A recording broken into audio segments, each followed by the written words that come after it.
Hey, everybody. Happy New Year.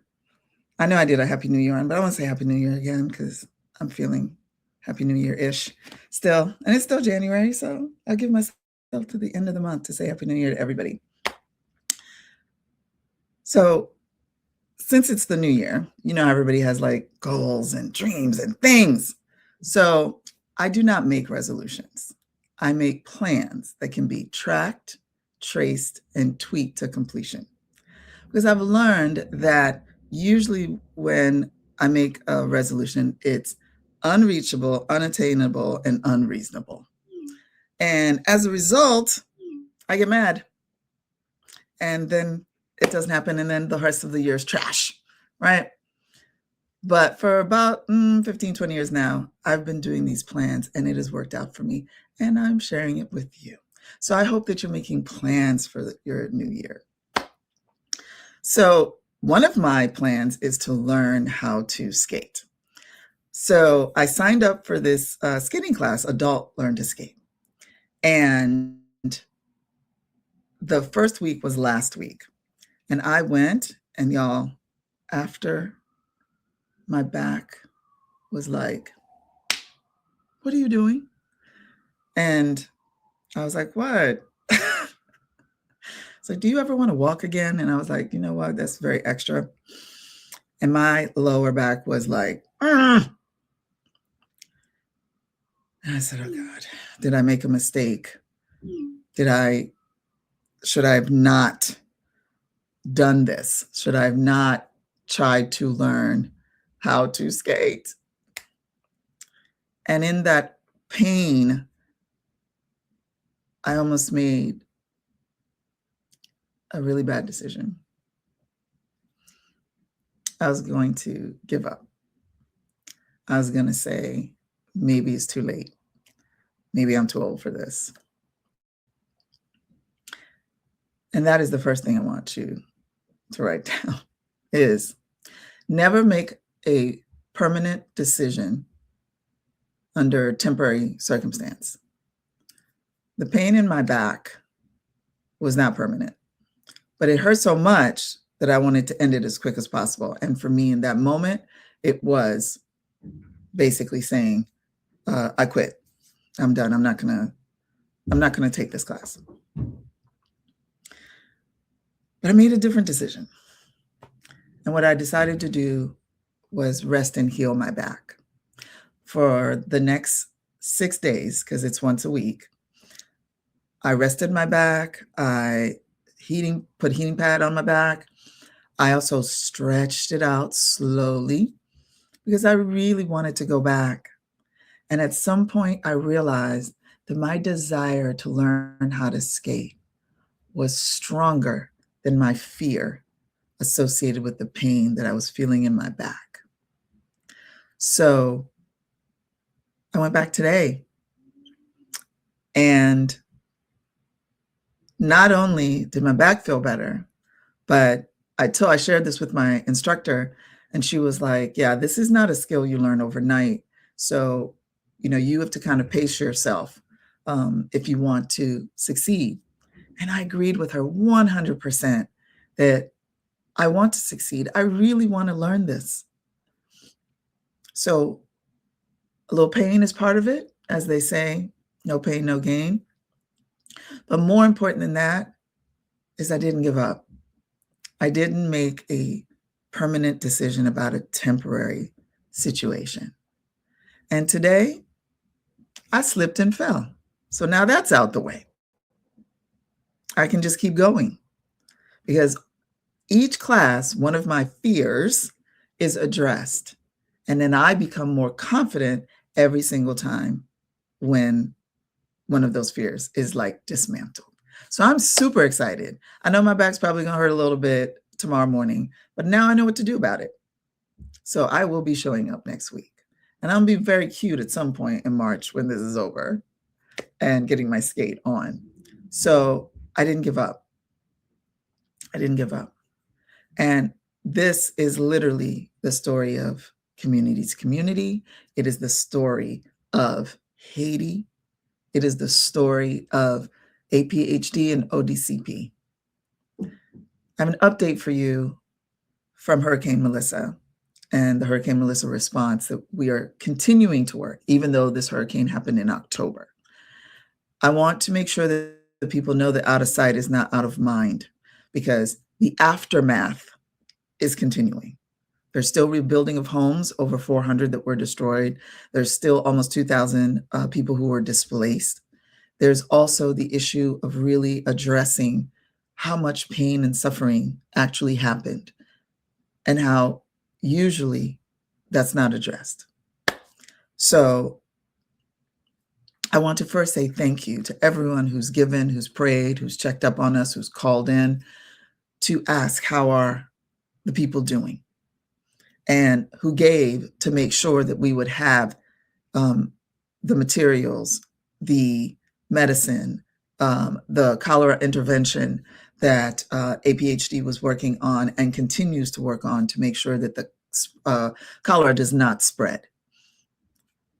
One of the most important things that has come out of this is our partnership with Reverend Jocelyn of Faith on the Journey Ministries and the Trauma Healing Institute. I shared with you all that as a result of the partnership, their trainers were going to train one person from each community, and the communities chose 2 nurses.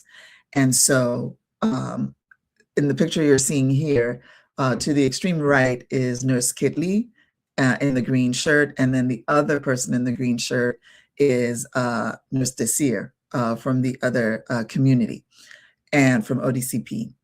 And so they started, and again, part of the don't give up is you must be able to adapt, adjust, and evolve. In a perfect world, it would have been that the trainer was able to go to Petit Guave and train them live in person, but unfortunately, that was not possible. So Zoom it is. So not only did he start the training with these 2 ladies, but after they engaged in the training, he opened it up to both communities to add more people. So you see 4 here, it ended up being 6. So these 6 people will be trained in trauma healing. And once they become certified, they will then become master trainers, creating spaces for the people, not just in our Mountainside partner community and also our Petit Guave proper community, but Petit Guave as a whole and anywhere else that a safe space is needed for folks who've gone through not just Hurricane Melissa, but any kind of trauma. So there's multiple types of trainings that are available from the Trauma Healing Institute that deal with trauma at different levels. So we will be able to provide this training as we continue this relationship. So I thank God for Reverend Jocelyn. I thank God for Pastor Joseph and the other facilitator who are training these ladies, who are then going to be training the entire health committee. The trauma healing training will be going under the Continuous Care Initiative as an ongoing workshop and certification training. I know that there isn't anyone under the sound of my voice who hasn't been traumatized by something. We can't stop that. That's just part of life. But what we can do something about is how we treat trauma, how we provide support, how we provide opportunities for healing by first even acknowledging that the trauma has even happened. And oftentimes the narrative about Haiti and Haitians is that we're just so resilient. And yes, that's a good quality to have. But somehow it got translated into we don't suffer, we don't feel pain, we don't want to heal, we don't get traumatized. But that's not true. We are human, just like everybody else on this planet. And when a hurricane comes and you lose your home, you're traumatized. When you lose your husband or you lose your baby, you are traumatized. And your neighbors are traumatized. It isn't just one person. When there is a catastrophic event like this hurricane, the entire community is traumatized. And when trauma is not addressed, it just gets pushed down. Because as humans, we'll go on. But should we, though? Before we address our pain. Because when that doesn't happen, when there isn't addressing the pain, when there isn't addressing the suffering, then we're just walking around as hurt people. And then, of course, hurt people hurt people. I want to be a part of breaking that cycle and partnering with Reverend Jocelyn and Pastor Joseph and the wonderful folks who are attending this certification and this training are going to make that happen for our community. So I'm super excited for not just current change, but generational change as it relates to trauma. So again, thank you to everyone who is supporting us. Thank you for the C2C neighbors who are generously giving monthly. All of your giving, your praying, your helping is going towards making sure that this community is restored with dignity. So thank you so much for that. I want to also share all the exciting things that are happening in 2026.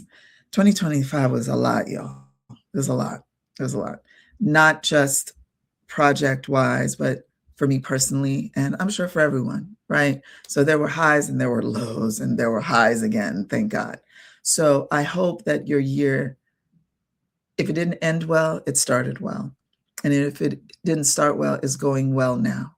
I encourage you not to give up because we're only on month one, day 13.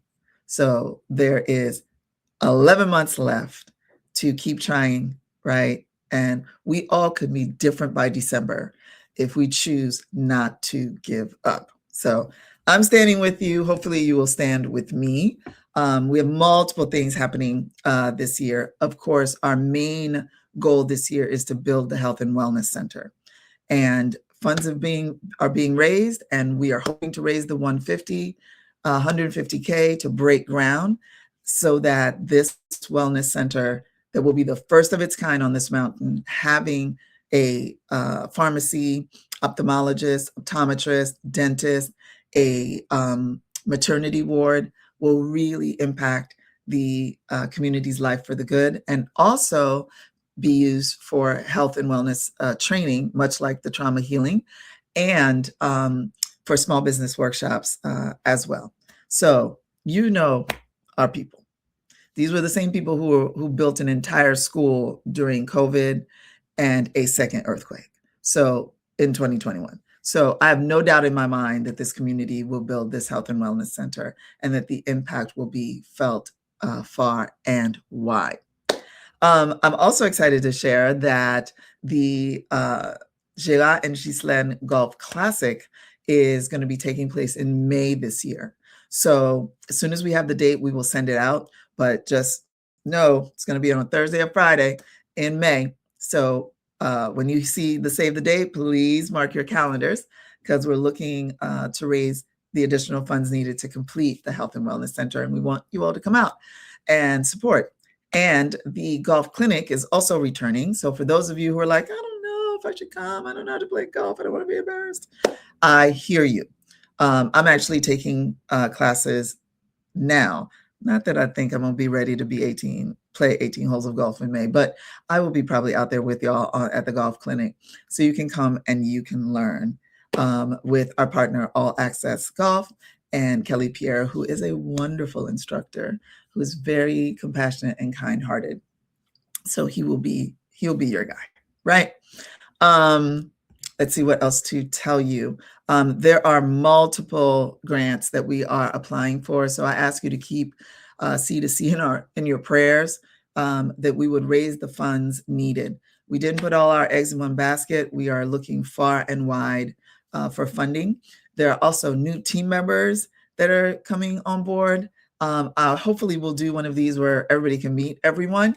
So you can see that it's not just me. There's a whole coalition behind me, beside me, with me, that is helping to make C2C one of the premier service and development nonprofits I'm gonna say in the world. Okay, I'm gonna be bold with it, right? And the way that we do things as it relates to the C2C way of restoring dignity and our vision of development with dignity. So let's see, I think I talked about the Golf Classic and all the things. So what else to share with you? Oh, so one of the reasons I'm wearing red today is that on January 12th, January 12th marked a very important day. That day actually changed my entire life. It is the reason I'm here before you today, because if not for January 12th, there's a safe bet that I would most likely be still at my job at American Express, or who knows where I would be. But I don't know that I would be here. On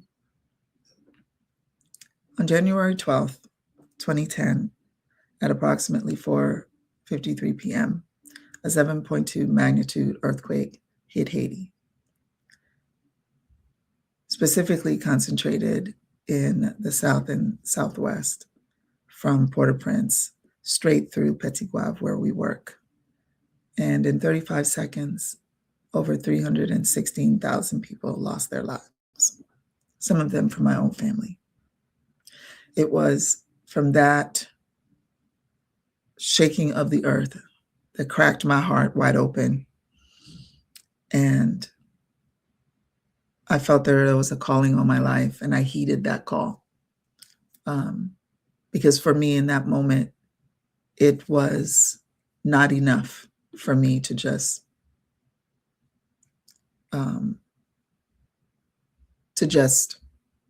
write a check. So I quit my job at American Express, and I just went down there because my father gave me the love I have for my country. And as a result, I knew what I had to do. Even though I did it scared, I knew what I had to do. So it's important for me to commemorate this day and Haitians all over the world, and especially those in Haiti and those with a heart for Haiti, that we never forget January 12th, 2010. Because we never want for those lives to have been taken in vain and lived in vain, that we will always remember them. And as a matter of fact, the Bonadruissel Health and Wellness Center on the mountain is named after two of the members, Bonat and Duissel, two of the members of APHD who perished in the earthquake. So their lives, work, their names, their legacy will go on, and we will remember them and how much they fought for their community to be healthy. So this concept of not giving up is ingrained in me. This is what runs through my veins. And I get the opportunity to share that wherever I go. And I'm excited to share that I will be speaking at the Ministry Launch Conference on January 23rd. And I thank Reverend Jocelyn for the opportunity and offering me the opportunity to speak. You can register at ministrylaunchconference.com and come out. There's going to be an amazing array of speakers really talking about folks who always wanted to launch their business. And for me, what I do with C2C, even though is a non-secular nonprofit, it is my ministry. It is my ministry. I was called, God told me to leave my job. So yes, I can honestly say that development with dignity is my ministry. I believe tout monde c'est monde. Every person is a person and should be granted the opportunity to live their best life and contribute to society as a whole. So I hope that you will join me on January 23rd. I hope that you will register. I will be speaking on heed the call or play it small, because that literally is what I'm living right now. So I say that to you in the sense that this is the top of the year. This is an excellent opportunity for you to decide, is 2026 going to be exactly the same as 2025, or is it going to be different this year? Not because you said it's going to be different this year, but because you took action. the action that you're taking. And if you're going to take action, are you going to execute with urgency? Like your life depended on it. Because if you start to do that today, then I promise you, as we say, petit petit, oiseau bâtit niche, which is little by little, the sparrow builds her nest. And for us, that nest is December. So little by little, we're going to build out this year because we want to be different by December. I know I want to be. I know I will be. I declare it. So if you're under the sound of my voice, I declare it over you too, that you will be different by December. But you must take action. Whatever your goals, hopes, and dreams are, they are not in your hands, they're in your reach. So that requires you to lean in a little bit to reach for them. It requires action on your part. So don't give up. I don't care what happened between the 1st and the 12th. Don't give up. Try again. Keep trying, keep trying, keep trying. C2C is the we don't give up crew for sure. And what we say is, "Meilleur pile chai palu," many hands make the load lighter. So if you're looking for a organization that you want to join, support, be a part of, not being a spectator to the work that's going on in Haiti, but being a participant, then maybe community to community is your jam. And if that is the case, just go to our website, c2chaiti.org, where you can donate, where you can see all of the work that's going on the ground, and also how you can be a part of this amazing 2026 we're talking about. So whether that is coming to the Golf Classic in May or any of our other events, I invite you to be a part of something much greater than yourself. Can you tell I'm excited? I'm really excited about this year. I just feel a feeling of acceleration. I just feel like that in my spirit that things are going to be offered to us, and we're going to have to decide if we say yes or pass it by. And I want you to know that you're going to have multiple opportunities to say yes. So say yes. All right. Thank you. Thank you for being with me today. I'm going to take this energy for the rest of the day, and I give you some so you can use it for the rest of your day. I love you. I thank you. I appreciate you. And I'll see you next time on Restoring Dignity with C2C. Bye-bye.